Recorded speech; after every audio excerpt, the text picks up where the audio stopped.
ఇక్కడున్న నిజంగానే ఆడపిల్లని నేను అభినందిస్తున్నా.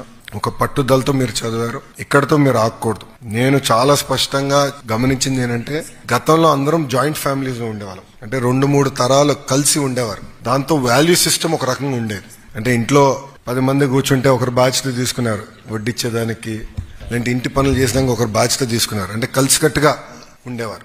ఇప్పుడు అందరం న్యూక్లియర్ ఫ్యామిలీ అయిపోయాం. అంటే చిన్న చిన్న కుటుంబాలు అయిపోయినాయి. దానివల్ల నా వ్యక్తిగత అభిప్రాయం, వాల్యూస్ తగ్గినాయి సమాజంలో. ఇప్పుడు కూడా మేము జాయింట్ ఫ్యామిలీ, 3 తరాలు ఒకే ఇంట్లో ఉంటున్నాం. దేవుడి దయ వల్ల 4 తరాలు ఒకే ఇంట్లో ఉండాలని ఆశించే వాళ్ళం మేము. వాల్యూ సిస్టమ్ పడిపోయింది. ఇప్పుడు ప్రత్యేకంగా కొన్ని స్టేట్మెంట్స్ ఉంటాయి.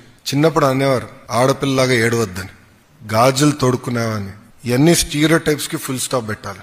నేను యువగలం పాదయాత్ర చేసినప్పుడు మహిళల పైన జరుగుతున్న దాడుల గురించి డిస్కస్ చేసేవాళ్ళం. మా నాయకురాలతో మాట్లాడుకునేవాళ్ళం. అనిత గారు ఉన్నారు ఇప్పుడు హోంమంత్రి గారు, మా మహిళా అధ్యక్షురాలు మేడం గారితో చాలా డిస్కస్ చేసేవాళ్ళం. మేము ఆనాడు బలంగా నమ్మింది విద్యలో మార్పు రావాలి, మహిళలు మగవాళ్ళు సమానం అనేది విద్యలో చూపించాలి లక్ష్యంతో ఉండాలని ఆనాడు నిర్ణయించుకున్నాం. అందుకే మీరు చూస్తే ఇప్పుడు వచ్చే కొత్త పుస్తకాల్లో కూడా ఇంటి పనులు ఇద్దరు చేస్తున్నట్టు చూపిస్తున్నాం, 50-50.